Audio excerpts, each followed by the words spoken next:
సమంత చేస్తున్న మా ఇంటి బంగారం షూటింగ్ లో నాగ చైతన్య షూట్ అయితే లీక్ అయింది.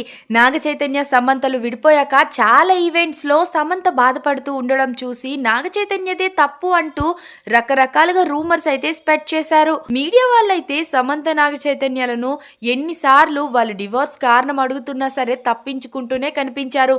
కానీ డివోర్స్ రీజన్ మాత్రం బయట పెట్టలేదు. ఆ తర్వాత విడిపోయిన 3 years కే నాగ చైతన్య శోభితలు ఒకటైన విషయం మనకు తెలిసిందే. మళ్ళీ శోభిత వల్లే వీరిద్దరూ విడిపోయారని చాలా నెగిటివిటీ అయితే స్ప్రెడ్ చేశారు. ఇక లాభం లేదని తండేల్ ప్రమోషన్స్ లో భాగంగా నాగ చైతన్య తన మనసులో మాటలన్నీ బయట పెట్టారు. మేమిద్దరం మ్యూచువల్ అండర్స్టాండింగ్ తోనే విడిపోయామని, నేనెలా మూవ్ ఆన్ అయిపోయానో తను కూడా అలానే మూవ్ ఆన్ అయింది. శోభిత తప్పేమీ లేదు. డివోర్స్ అయ్యి 1 year తర్వాత మేమిద్దరం మీట్ అయ్యాము. ఇప్పటికీ సమంత నేను ఫ్రెండ్స్ గానే ఉంటాము. తన మీద ఎలాంటి ద్వేషం అయితే నాకు లేదు. కలిస్తే హాయ్ చెప్పి హగ్ అయితే ఇస్తా. No more personal. ఫ్యూచర్ లో ఎప్పుడైనా సినిమాలు చేయాల్సి వస్తే కథ నచ్చితే తన సినిమాలో ఉన్నా సరే నాకేం ప్రాబ్లము లేదు. మేము ఎప్పుడు మంచి ఫ్రెండ్స్ గానే ఉండిపోతామంటూ నాగ చైతన్య చెప్పుకొచ్చారు.